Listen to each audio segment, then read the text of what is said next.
Le mois de l'église triomphante. L'église triomphante. Ce matin, nous allons partager ensemble. L'église triomphante domine sur toutes les puissances des ténèbres.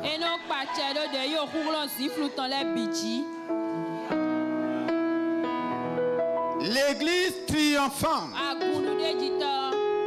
domine sur toutes les puissances des ténèbres. Pour le moment, tu ne crois pas. C'est pourquoi ton amen, c'est comme si tu es parti acheter.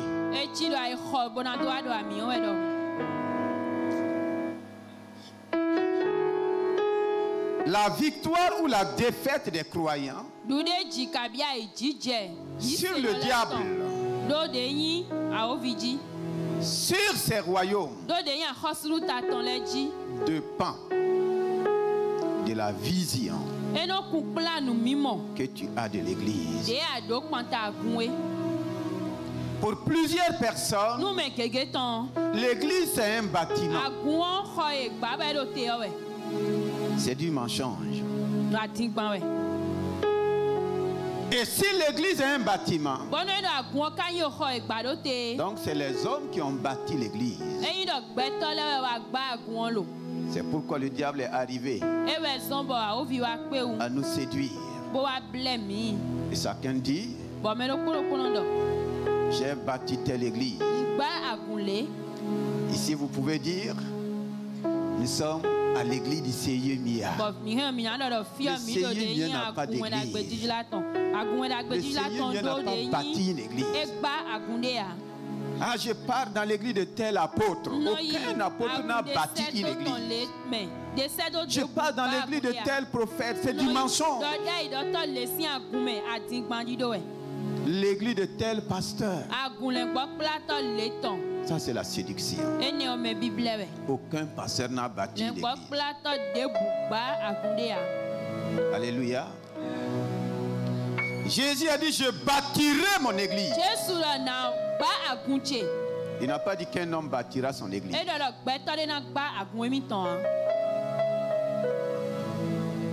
Si c'est un homme qui a bâti,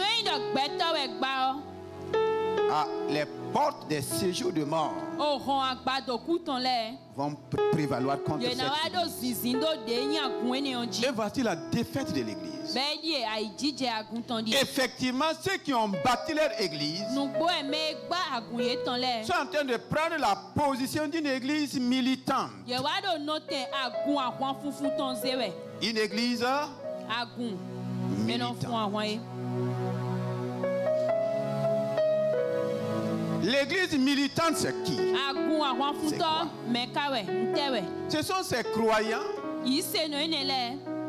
qui ignorent ce que Christ a fait, qui ignorent la position privilégiée de Jésus-Christ. Selon Éphésiens 1, le verset 15 jusqu'au verset 23. Ces croyants ignorent cela. Ces croyants sont aveugles par rapport à cette vérité. Et ils vont se positionner comme une église militante. Et l'église militante n'a jamais remporté la victoire. Elle essaie de remporter la victoire. Elle ne sait pas que son ennemi est déjà vaincu. Elle ne connaît pas sa position. Dans Éphésiens 1, le verset 15 que nous allons lire ensemble. C'est pourquoi l'apôtre Paul n'a cessé de prier.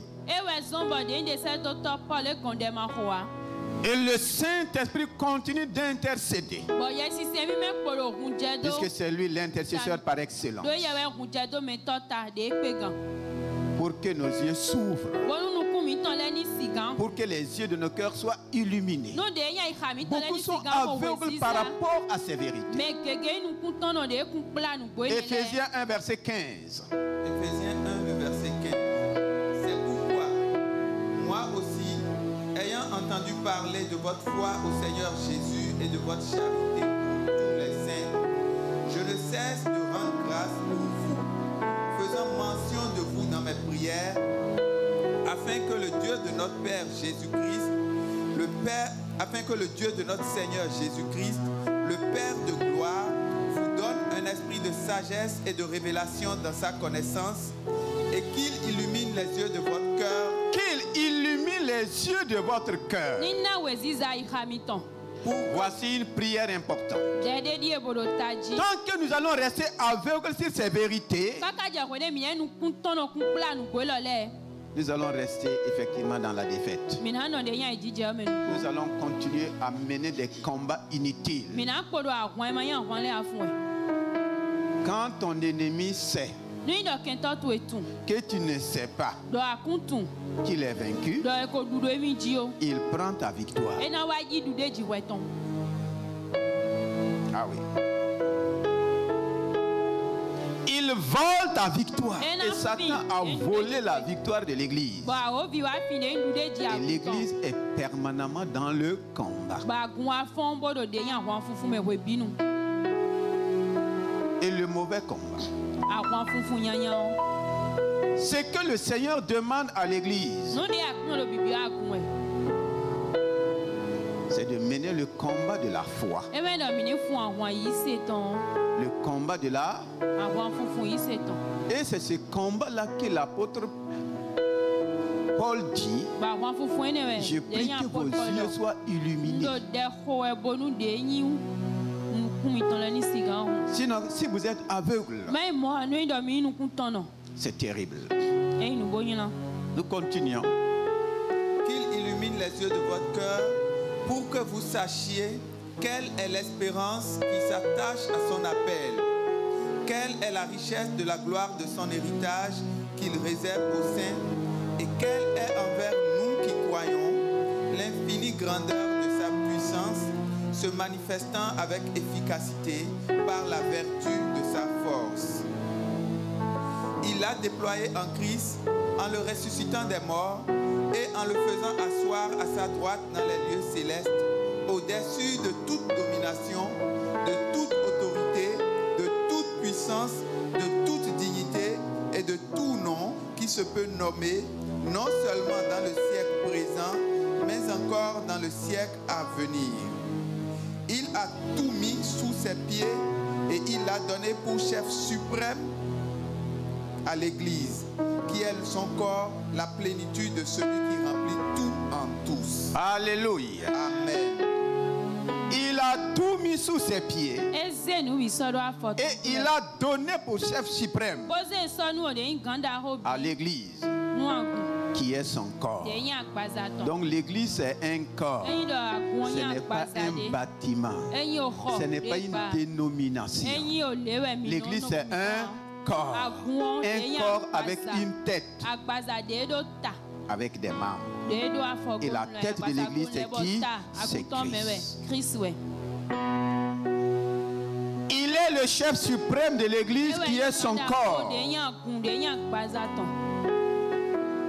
Ce bâtiment est le lieu de rassemblement de l'Église. Mais n'est pas l'Église. C'est l'Église qui se rassemble ici. Souvent quand vous dites je vais à l'Église, c'est de l'ignorance. C'est toi l'Église qui vient dans le bâtiment pour vivre une communion avec la tête qui est Christ.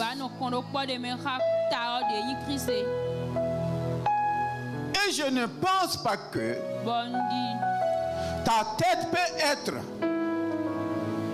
à Sainte Rita et les pieds et les membres à Sikekodi. C'est possible? Est-ce qu'il y a un corps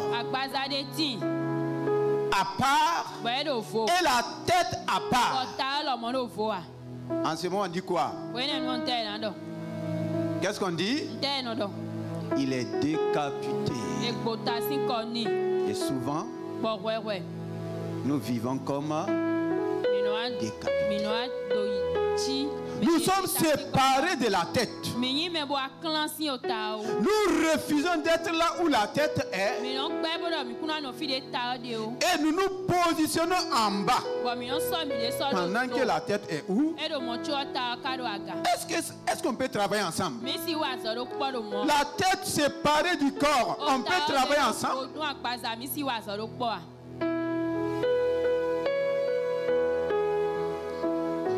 Dieu l'a ressuscité des morts et l'a fait asseoir. Où? Dans les lieux à la droite du Père. Et il dit au-dessus. La tête est positionnée au-dessus. Maintenant les membres, à partir du cou là, nous sommes positionnés en bas. Nous sommes positionnés en dessous de toutes choses. Vous voyez la défaite de l'église. Vous voyez pourquoi l'église ne triomphe pas. Nous n'avons jamais accepté la position de la tête. Et si ta tête peut se séparer de ton corps, je ne pense pas que ton corps va continuer à vivre. Je ne pense pas que ton corps pourra fonctionner. Parce que tout vient de la tête. C'est la tête qui commande. Et si nous nous séparons du commandement de la tête, il n'y a plus de vie, il n'y a plus de commandement.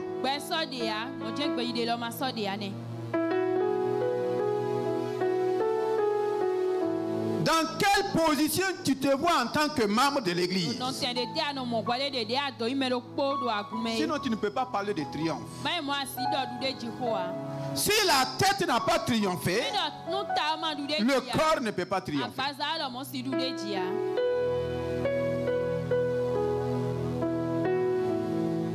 Éphésiens 2, le verset 4 à 6. Éphésiens 2, 4 à 6. Juste à côté. Mais Dieu, qui est riche en miséricorde, à cause du grand amour dont il nous a aimés, nous qui étions morts par nos offenses, nous a rendus à la vie avec Christ. C'est par grâce que vous êtes sauvés. Il nous a ressuscités ensemble. Christ a été... Et quand il a été ressuscité, quelle a été sa position? Et nous a fait asseoir ensemble dans les lieux célestes en Jésus-Christ, afin de montrer dans les siècles à venir l'infinie richesse de sa grâce par sa bonté envers nous en Jésus-Christ. Dieu est un Dieu d'ensemble. Il n'est pas un Dieu de séparation. De même qu'il a ressuscité Jésus-Christ et l'a fait asseoir dans les lieux célestes, au-dessus de toute domination, de toute autorité, de tout pouvoir, de toute puissance, de toute dignité et de tout nom. Le chapitre 2 dit, il nous a aussi ressuscités ensemble. La résurrection de Christ est ma résurrection. Et s'ils acceptent que la résurrection de Christ est ma résurrection, je dois aussi accepter que la position de Christ est ma. Et s'ils acceptent que la position de Christ est ma position, le triomphe de Christ est mort. Vous voulez entendre amen? Ressusciter ensemble, assis ensemble dans les lieux célestes. Est-ce qu'aujourd'hui tu dois accepter, une fois pour tout la position que le Seigneur te donne dans les lieux célestes, au-dessus de tout, au-dessus de tout Tout ce qui te domine, c'est parce que tu es ignorant, que tu es assis au-dessus de tout. Tu as une position élevée au-dessus de tout. Et si dans ton esprit tu n'acceptes pas cela, si tu ne travailles pas ta foi pour accepter cela, effectivement, Dieu ne peut rien faire pour toi. Jésus ne peut rien faire pour toi. Aucune prière ne peut faire quelque chose. À partir du moment où tu refuses ta position, toute chose te refuse. Et voici le problème.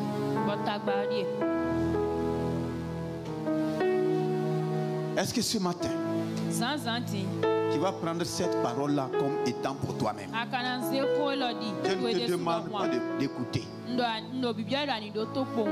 demande de prendre pour toi-même. Et devant toute situation, devant tout défi, tout problème, tu ne vois pas le problème ou la situation au-dessus, mais tu te vois toujours au-dessus. Et celui qui est au-dessus dominera toujours celui qui est en bas.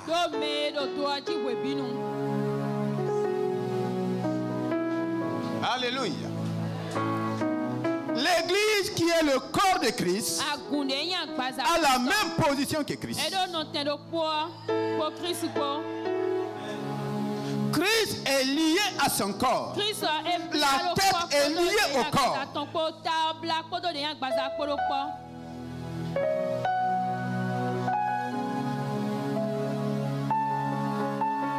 Dans Daniel 2, nous allons voir quelque chose de très important. Daniel 2, verset 24. Après cela, Daniel se rendit auprès d'Archoc, à qui le roi avait ordonné de faire périr les sages de Babylone. Il alla et lui parla ainsi: ne fais pas périr les sages de Babylone. Conduis-moi devant le roi et je donnerai au roi l'explication. Archoc conduisit promptement Daniel devant le roi et lui parla ainsi: j'ai trouvé parmi les captifs de Juda un homme qui donnera l'explication au roi. Le roi prit la parole et dit à Daniel, qu'on nommait Belchacha: es-tu capable de me faire connaître le songe que j'ai eu et son explication?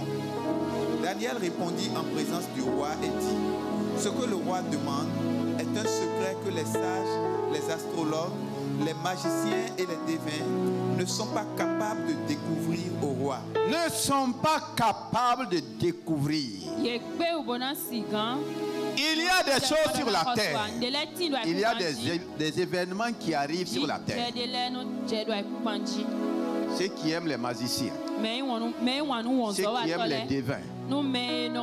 Il y a des choses dans ta vie, ni magicien, ni bokono, ni astrologue, ni sorcier ne peut découvrir le secret. Ils vont te manipuler. Et ce matin même tu es manipulé. Mais Dieu veut que tu sors de ces manipulations. Voici un roi. Et c'était le roi le plus puissant de l'époque.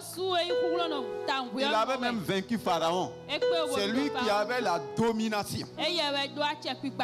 Mais face à un défi, ni magicien, ni devin, ni astrologue, ni chaldéen, ni sorcier. En leur temps là, les sorciers n'avaient pas de rang. Les sorciers n'étaient pas classés. Ils n'avaient pas de place. Ils n'avaient pas de position. Mais voici une situation. Aucun ne pouvait avoir le secret. Tu dois te réjouir ce matin. Daniel dit, aucun d'eux ne peut avoir le secret. Aujourd'hui, les présidents sont manipulés. Ils n'ont aucun secret pour faire sortir les nations des crises que nous vivons. Et ils n'ont pas le courage aussi d'aller vers le vrai Dieu.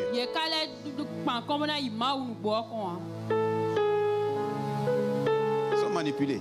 Ils ont réuni des gens autour d'eux qui les racontent ce qu'ils veulent entendre.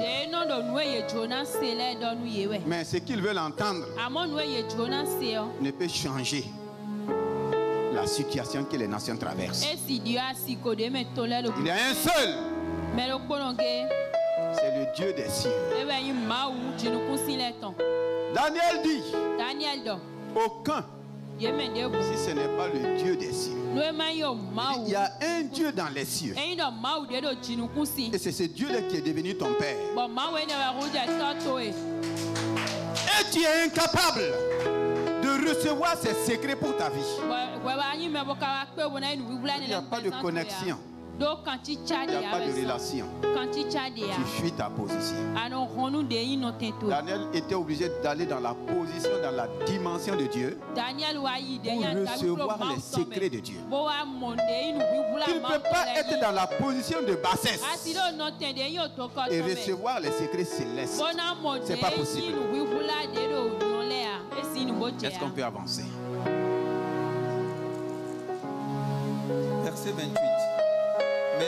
Mais il y a dans les cieux, ce n'est pas sur la terre, les dieux de la terre. Ce ne sont pas vos statues, ce ne sont pas vos idoles, ce ne sont pas les dieux que vous avez fabriqués de vos propres mains. Tu peux révéler ces secrets. Mais il y a dans les cieux un Dieu qui révèle les secrets et qui a fait connaître au roi Nebuchadnezzar ce qui arrivera dans la suite des temps. Ce qui arrivera dans la suite des temps. Dieu est en avance sur les temps. Voici ton songe et les visions que tu as eues sur ta couche. Sur ta couche, au roi, il t'est monté des pensées touchant ce qui sera après ce temps-ci. Celui qui révèle les secrets t'a fait connaître ce qui arrivera. Celui qui révèle. Il y a quelqu'un, celui qui révèle.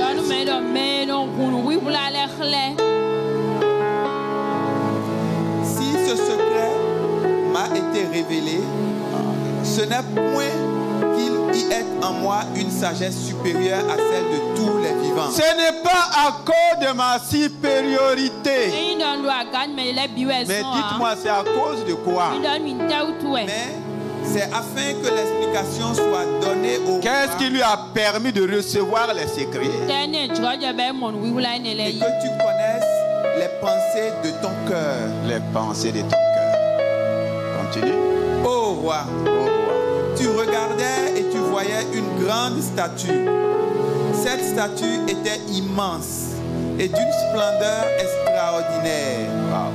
Elle était debout devant toi et son aspect était terrible. Terrible. La tête de cette statue était d'or pur. La tête était d'or pur. Sa poitrine et ses bras étaient d'argent. Son ventre et ses cuisses étaient des reins. Ses jambes de fer, ses pieds en partie de fer et en partie d'argile. Tu regardais lorsqu'une pierre se détacha sans le secours d'aucune main. Lorsqu'une pierre. Et quelqu'un dit une pierre. Lorsqu'une pierre. Voici un roi qui se contente de regarder, mais qui ne comprend rien. Aujourd'hui, nous regardons les choses, mais nous ne comprenons rien. On n'a pas les secrets. Et ce roi, quelle que soit sa renommée, sa position, sa puissance, était effrayé. Ensuite, tu regardais. Lorsqu'une pierre se détacha sans le secours d'aucune main, frappa les pieds de fer et d'argile de la statue et les mit en pièces. Alors, le fer, l'argile, les reins, l'argent et l'or furent brisés ensemble et devinrent comme la balle qui s'échappe d'une aire en été. Le vent les emporta et nulle trace n'en fut retrouvée. Mais La pierre qui avait frappé la statue devint une grande montagne et remplit toute la terre. Alléluia. Amen. Voilà. Une pierre en face d'une statue. La tête était d'or. Entre l'or pur et la pierre, qui normalement devrait briser l'autre, est-ce que c'est la pierre qui brise l'or ou bien c'est l'or qui brise la pierre? C'est l'or. Okay. La poitrine était d'argent. C'est un métal. Est-ce que c'est ce métal argent qui brise la pierre ou bien c'est la pierre qui brise l'argent?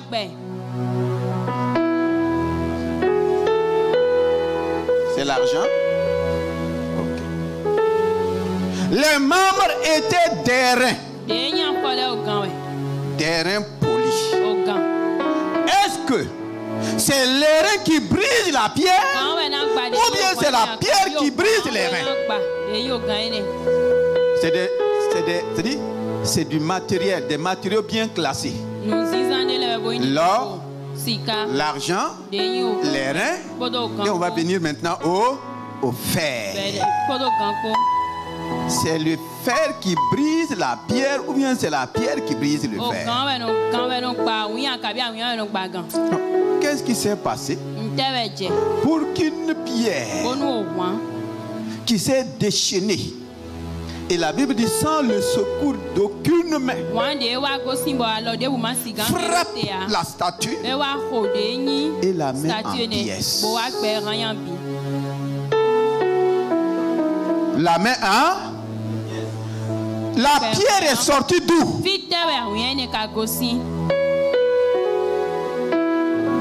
Si tu reçois la révélation de qui est cette pierre, ta vie chrétienne va changer. Une pierre sans le secours d'aucune main. Toi tu cherches le secours d'une main, mais voici une pierre. Ce n'est pas une main qui a pris.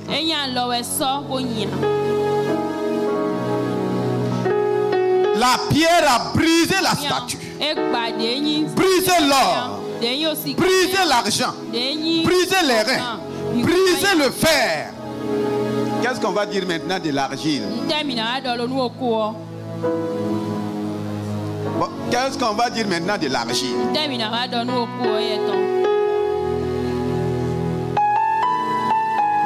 Là-bas, c'est pas brisé, c'est moudre maintenant comme de la farine. Suivons attentivement et continuons la lecture. Verset 36. Voilà le songe. Voilà le songe. Nous en donnerons l'explication devant le roi. Maintenant, suivons l'explication parce que c'est en relation avec nos réalités, avec les temps dans lesquels nous sommes. Ô roi, tu es le roi des rois. Il est le roi qui a dominé tous les rois de la terre. Roi des rois ici, ça n'a rien à voir avec Dieu. Si tu regardes, tout est R minuscule. Parmi les rois de la terre, il est arrivé à se faire une position. Il a triomphé sur tous les rois de la terre. Et c'est pourquoi c'est à lui que Dieu va donner la vision pour lui montrer ce qui va arriver. Et Daniel dit ce qui va arriver dans les temps. Donc Dieu travaille aussi avec les temps. C'est pourquoi il peut les changer.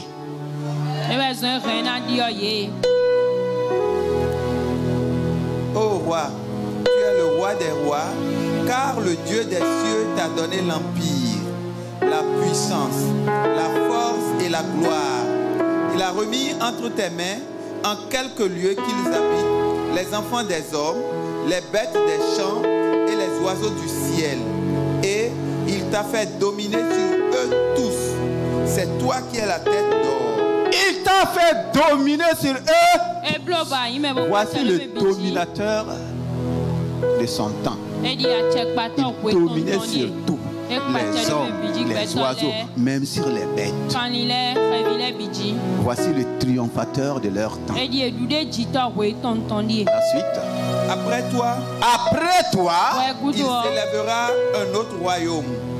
Lui, il est la tête d'or pure. Et après toi, un autre royaume.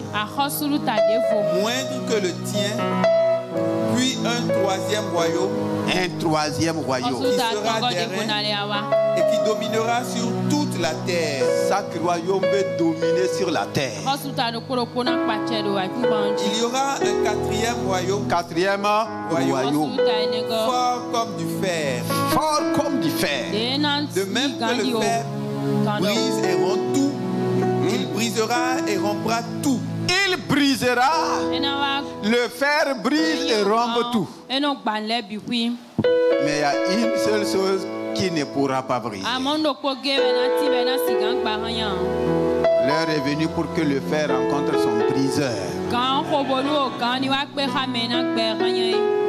Il brisera et rompra tout comme le fer qui met tout en pièces. Et comme tu as vu les pieds et les orteils en partie d'argile, de potier et en partie de fer, ce royaume sera divisé. Mais il y aura en lui quelque chose de la force du fer, parce que tu as vu le fer mêlé avec l'argile. Et comme les doigts des pieds étaient en partie de fer et en partie d'argile, ce royaume sera en partie fort et en partie fragile. Tu as vu le fer mêlé avec l'argile, parce qu'ils ne se mêleront pas des alliances humaines, mais ils ne seront point unis l'un à l'autre, de même que le fer ne s'allie point avec l'argile. Ils vont s'allier par des alliances. Mais aujourd'hui, nous sommes en train de voir ces alliances. Le dragon veut tisser alliance avec le tigre.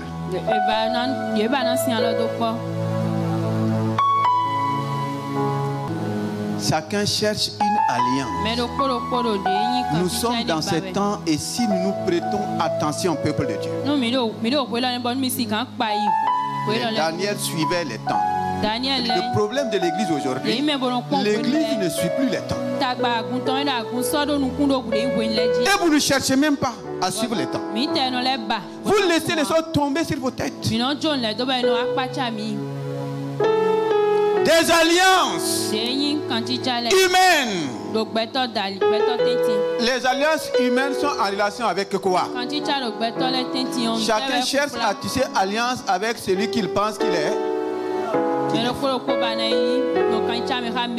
C'est des alliances de forteresse.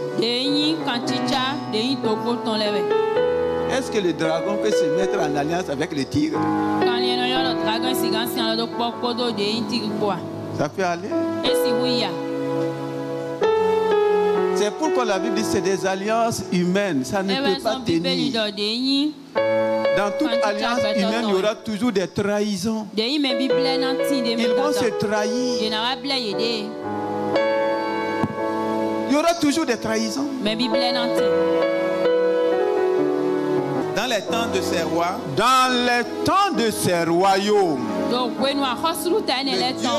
le Dieu des cieux suscitera un royaume. Va susciter un quoi? Un royaume. Va susciter un royaume. Va susciter un royaume. Dans les temps de ces rois. Dans les temps de ces royaumes. Le Dieu des cieux va susciter un royaume. Et qui est ce royaume? Un royaume qui ne sera jamais détruit. Qui ne sera jamais détruit. Qui ne passera point sous la domination d'un autre peuple. Il brisera.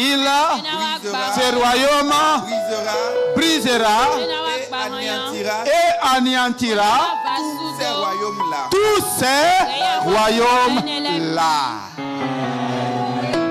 Et lui seul subsistera éternellement. Aujourd'hui sur la terre, vous allez faire le constat. Tout ce qui s'appelait royaume est en train de... Tout ce qui s'appelait royaume est en train de... Le royaume Dahomey est devenu quoi? De l'histoire. Le royaume aussi est devenu de l'histoire. Tous ces royaumes sont en train de disparaître. Même le royaume d'Angleterre. C'est maintenant Angleterre qu'on voit. On ne voit plus le royaume d'Angleterre. Tous ces royaumes. Depuis que Christ est venu avec le royaume, il a commencé à faire quoi? À balayer. Il a commencé à faire quoi? À écraser. Il a commencé à faire quoi? À briser. Si Dieu te donne longue vie, tu n'entendras plus parler d'un autre royaume. C'est pourquoi le diable fait tout. Pourquoi on ne parle pas du royaume des cieux? Parce qu'il sait que ce royaume est venu pour faire quoi? Briser, anéantir tous les autres royaumes. Que tu sois un royaume d'or, que tu sois un royaume d'argent, que tu sois un royaume d'airain, un royaume de fer, un royaume d'argile, tu seras brisé et tu es brisé.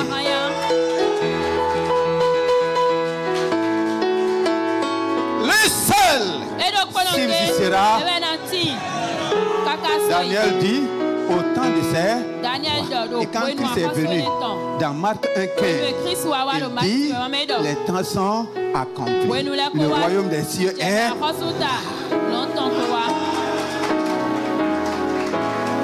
Le royaume des cieux est. Toi, tu es dans quel royaume? Tu es dans quel royaume? Tu aimes tellement l'or que tu t'es positionné dans le royaume de l'or qui est déjà brisé. C'est le royaume qui a été le premier à être.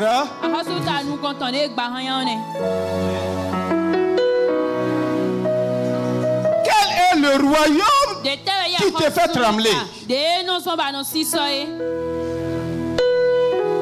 Quel est le royaume qui te trouble? Le verset 45. Verset 45. C'est ce qu'indique la pierre. Ce qu'indique quoi? La pierre. La pierre que tu as vue. De la montagne. Donc, la pierre a quitté où? Une montagne. La pierre a-t-elle quitté le bas? La terre? Une montagne. Qu'est-ce qu'elle a fait? C'est ce qu'indique la pierre que tu as vu se détacher de la montagne sans le secours d'aucune main. Et qui a brisé le fer, les reins, l'argile, l'argent et l'or. Le grand Dieu a fait connaître au roi ce qui doit arriver après cela. Ce qui doit arriver. Le songe est véritable et son explication est certaine.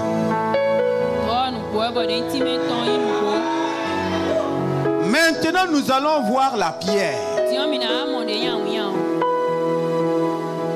Luc 20, verset 17.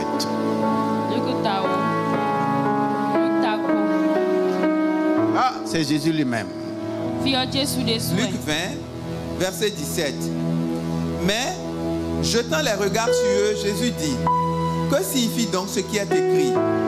La pierre qu'ont rejeté ceux qui bâtissaient. La pierre qu'ont rejeté ceux qui bâtissaient est devenue la principale.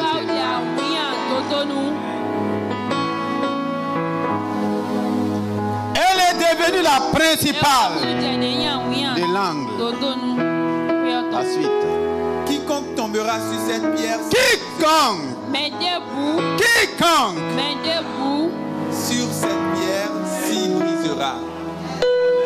Et celui sur qui elle tombera sera écrasé.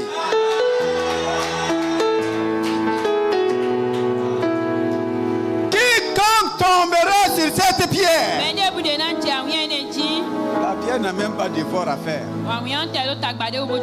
C'est la chose qui se... Maintenant, si tu énerves la pierre et qu'elle décide de tomber sur toi, ici c'est pas brisé, hein? C'est... Dis à quelqu'un, ne joue pas avec la pierre.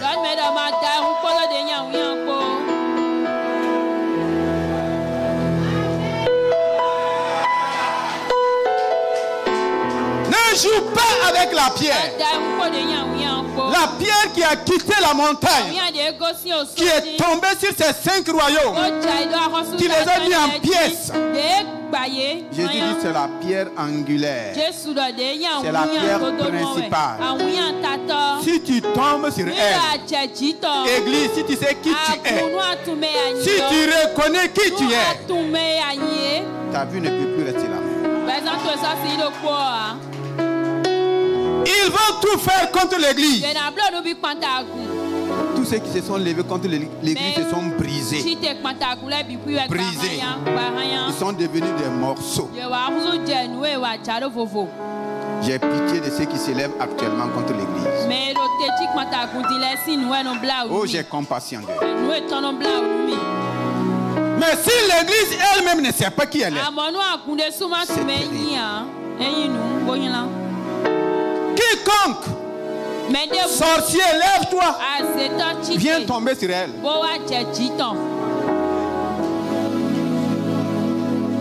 Puissant des ténèbres, viens tomber sur elle. Viens tomber. Ils vont tout faire. Ça n'a pas commencé aujourd'hui. Même depuis les pierres. Depuis la naissance de l'Église, les royaumes se sont levés. Mais ils ont été effectivement brisés.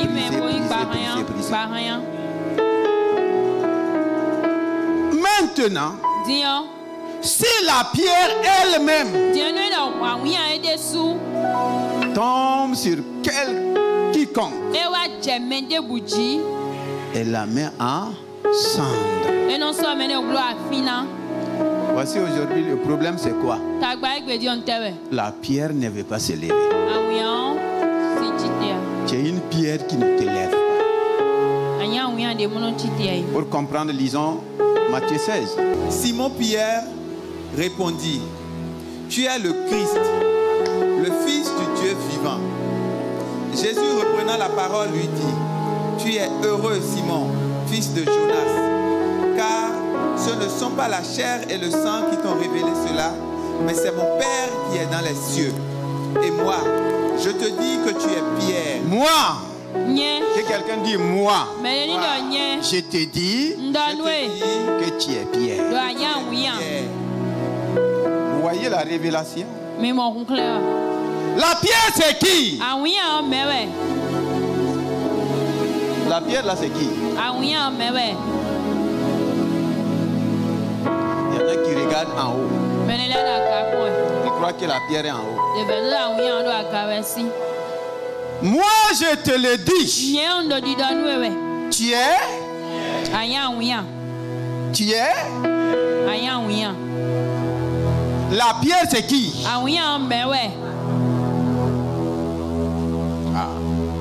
Tu es? Est-ce que tu acceptes être Pierre?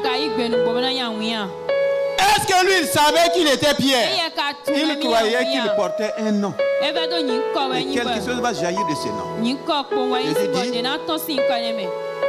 Je te le dis.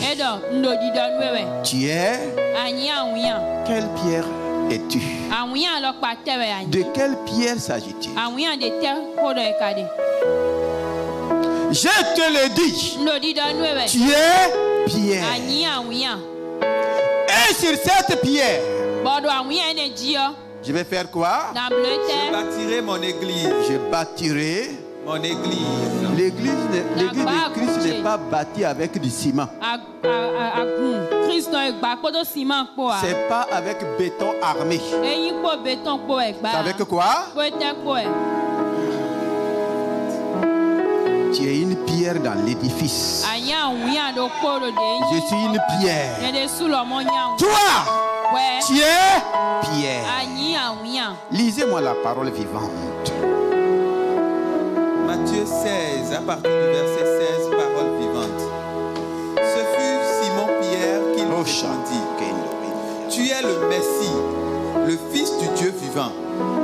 En réponse, Jésus lui dit: Tu peux te réjouir, Simon, fils de Jonas, car ce n'est pas de toi-même que tu as trouvé cela.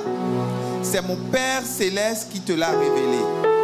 À mon tour, je te déclare, tu es Pierre. À mon tour, je te déclare. Ici, c'est encore précis. C'est une déclaration de notre Seigneur Jésus-Christ. Et cette déclaration est donnée seulement et uniquement à la personne qui a la révélation. Jacques qui avait eu la révélation, malgré que son nom soit Jacques, Jésus allait lui dire, toi, qui es Pierre. Si c'est Matthieu qui avait eu la révélation, Jésus allait se tourner vers lui et dire, toi, tu es Pierre. La déclaration est donnée seulement et uniquement à la personne qui a la révélation. Si tu n'as pas la révélation et si tu ne la reçois pas, tu partiras comme de l'argile. Mais je prie que tu acceptes la révélation. Et les choses vont changer. Toi, tu es Pierre. Oublie ton nom. Oublie le nom Martine. Ou bien Martinez. Oublie le nom Sabine. Pour ne pas être sardine. Alléluia. Amen. Toi, tu es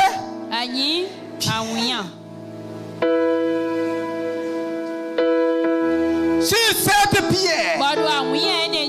Continue. Je te déclare, tu es Pierre, c'est-à-dire roc. Roc. Et sur cette roche, j'édifierai mon église. L'église est édifiée. J'édifierai mon église devant laquelle ni le pouvoir de la mort, ni le pouvoir de la mort. Si tu es cette pierre, ni le pouvoir de la mort. Qui va accepter ça ce matin? Ni le pouvoir de la mort, ni les puissances infernales ne résisteront. Aucun ennemi ne pourra la détruire.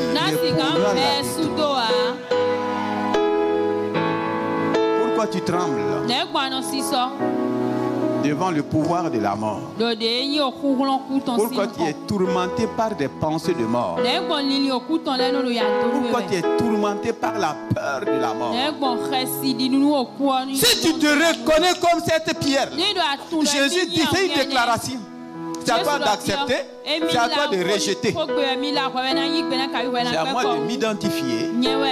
C'est à moi de continuer avec le nom que je veux. Ni le pouvoir de la mort. Quand tu sens les pensées de mort t'assaillir, lève-toi, dis, je suis Pierre. Pierre, là, c'est le nom donné à l'église. C'est le nom donné à chaque membre de l'église.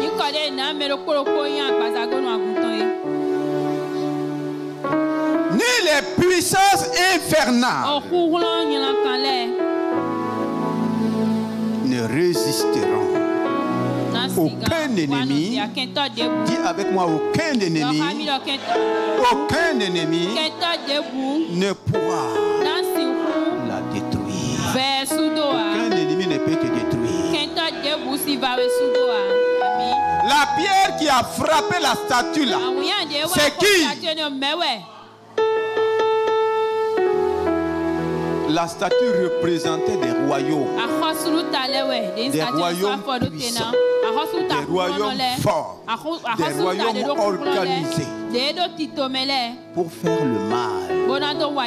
Et ça a commencé par Nebuchadnezzar. Est-ce que Nebuchadnezzar existe aujourd'hui?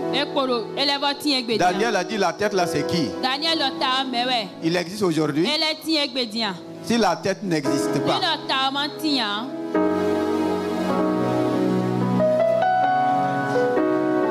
On peut briser ta tête et tes membres vont continuer d'exister.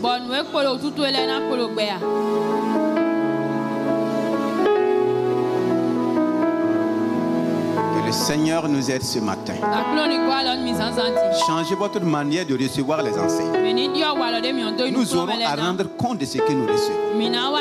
Tu te lèves avec toi et puis aller vivre dans la défaite. Si le diable te croque, inutile de prier, le Seigneur même ne va pas t'écouter.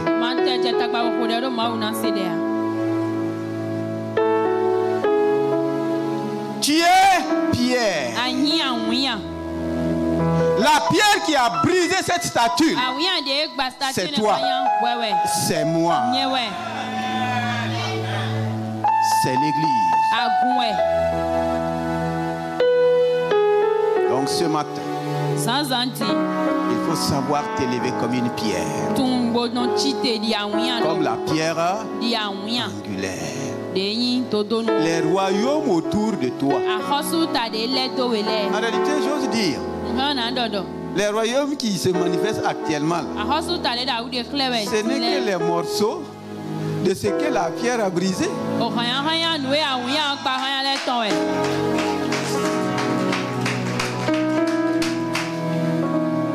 Ah oui.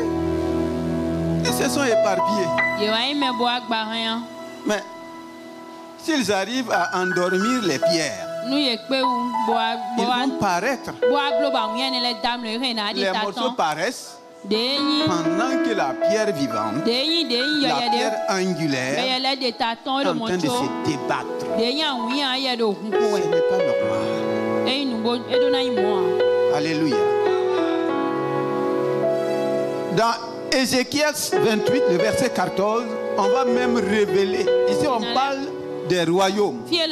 Mais celui qui a dressé ces royaumes, est-ce que la pierre va briser les royaumes et laisser lui?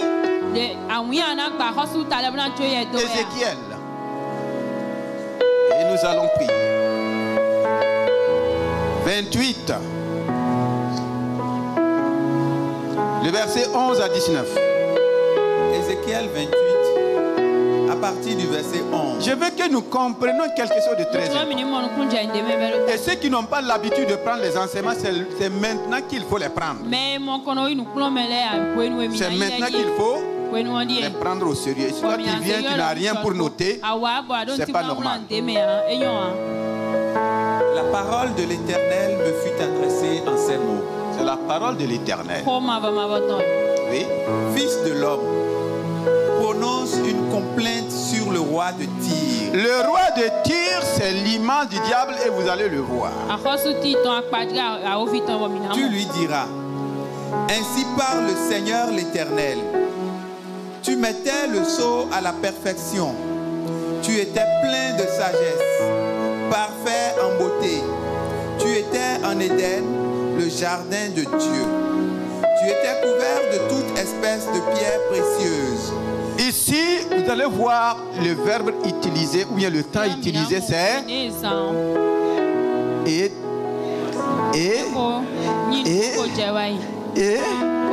donc il n'est plus. Malheureusement, il t'amène à croire qu'il est.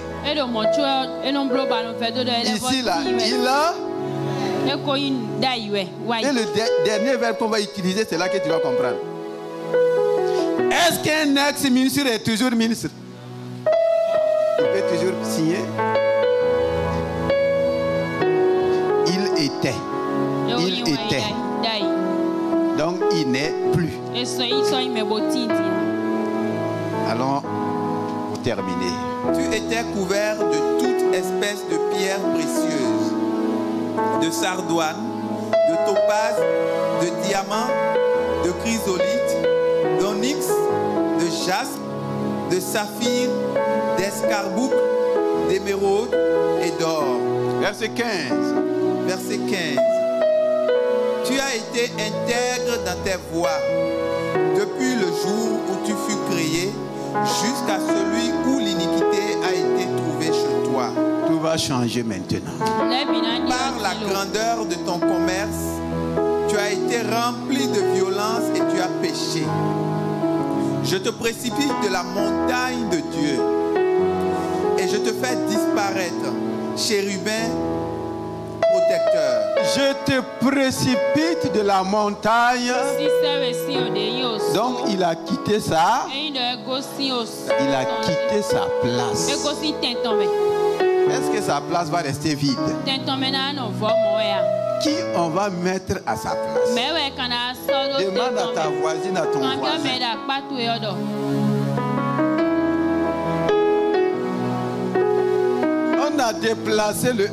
On a déplacé le premier ministre.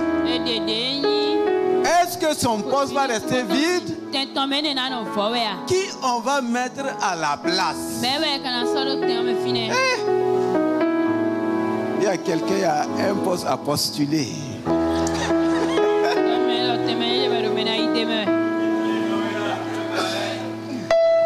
Quelqu'un a été précipité de sa place.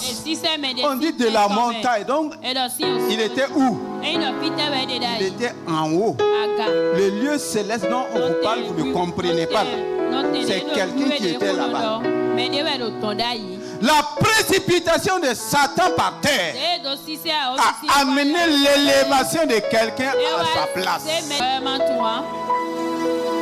On l'a précipité par terre. On a ramassé quelqu'un de la terre et on l'a positionné. Ramassé par terre et il me lève. Ramassé de la poussière et il me lève.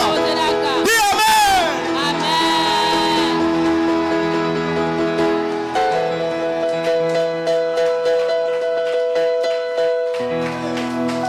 Lui, il n'était pas par terre. On l'a précipité par terre.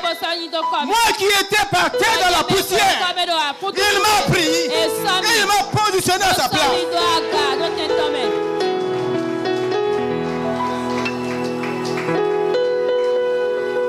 Personne ne peut consoler le diable.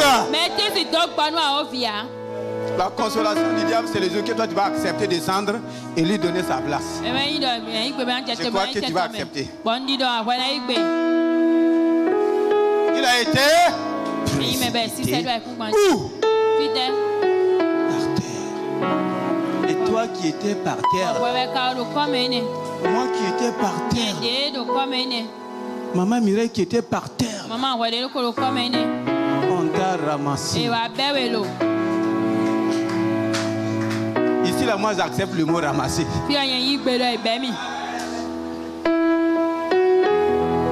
Ma position. Donc il y a changement de position. Lui qui était dans les lieux élevés a été précipité par terre. Et comme c'est Dieu, il n'y a pas de vide. Il fallait trouver quelqu'un pour mettre. Et cette personne, c'est qui? Non, c'est pas toi. Hein?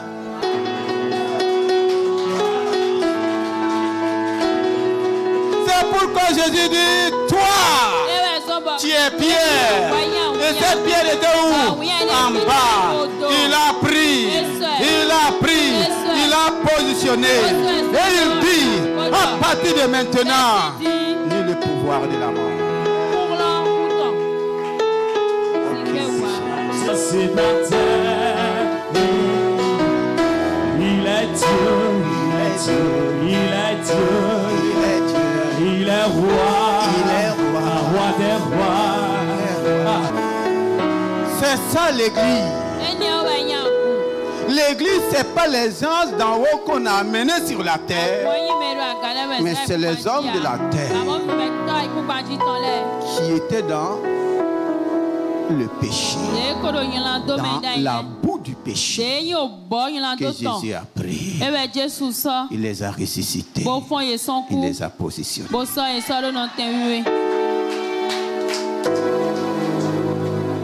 Allons jusqu'au verset 18 et nous allons prier. Ton commerce, tu as été rempli de violence et tu as péché. Je te précipite de la montagne de Dieu et je te fais disparaître, chérubin protecteur, du milieu des pierres étincelantes. Ton cœur s'est élevé à cause de ta beauté. Tu as corrompu ta sagesse par ton éclat. Je te jette par terre, je te livre en spectacle au roi. Par la multitude de tes iniquités, par l'injustice de ton commerce, tu as profané tes sanctuaires.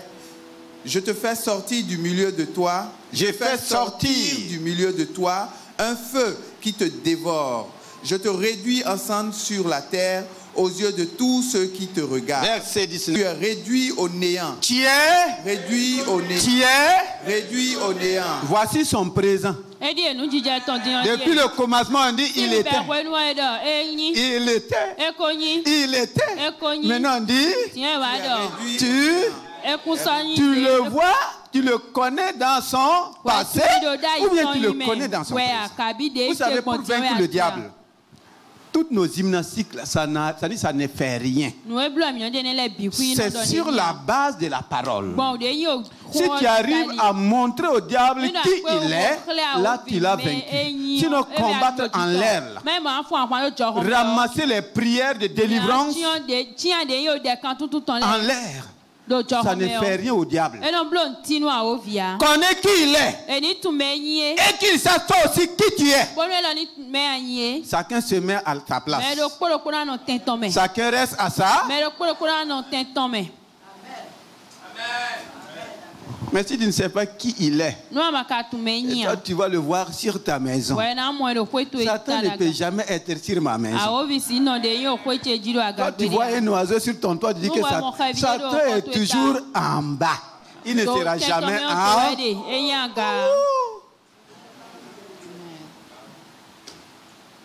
Même s'il envoie un oiseau maléfique, moi je ne le vois pas sous mon toit. Je le vois toujours. Il est réduit. Il est réduit. Terminé. Tu es réduit au néant. Au néant. Et tu ne seras plus à jamais. Tu ne seras plus à jamais. C'est scellé. Amen. Réduit au néant. C'est pourquoi Dieu dans sa parole essaie de dire ne crains rien. Rien est en relation avec néant. Le diable, ton ennemi, est réduit en... Si tu le vois physiquement, ce qu'il craint que tu lui dis, c'est lui dire ce qu'il est réellement aujourd'hui. Tiens-toi debout. Dis à quelqu'un, tu es Pierre. Il y a une autre personne, je suis.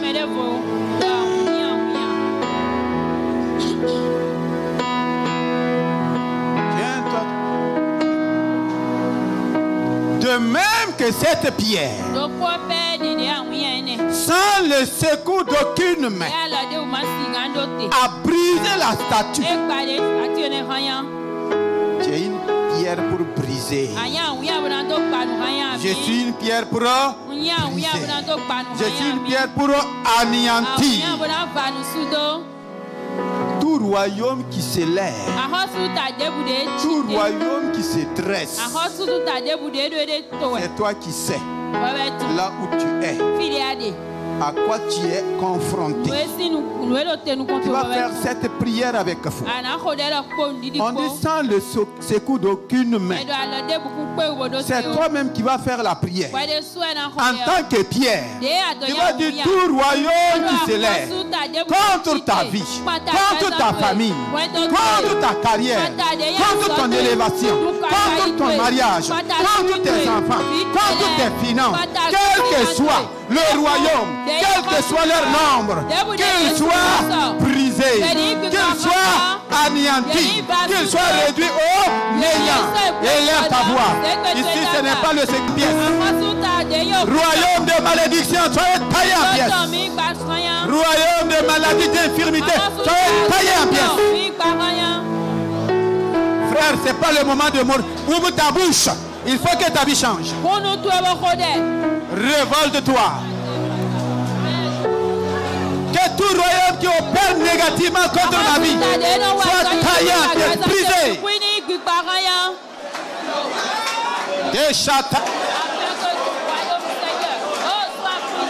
Je suis la pierre angulaire. Par le Christ vivant en moi, aucun royaume ne peut tenir.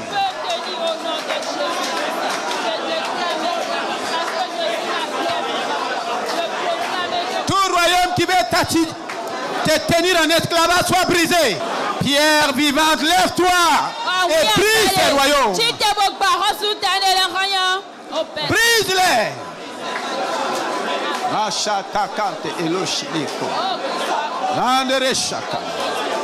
Tout royaume qui bloque mon avenir soit brisé.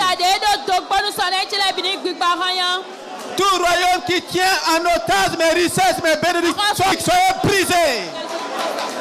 Royaume occulte, soyez brisés. Tomber, nous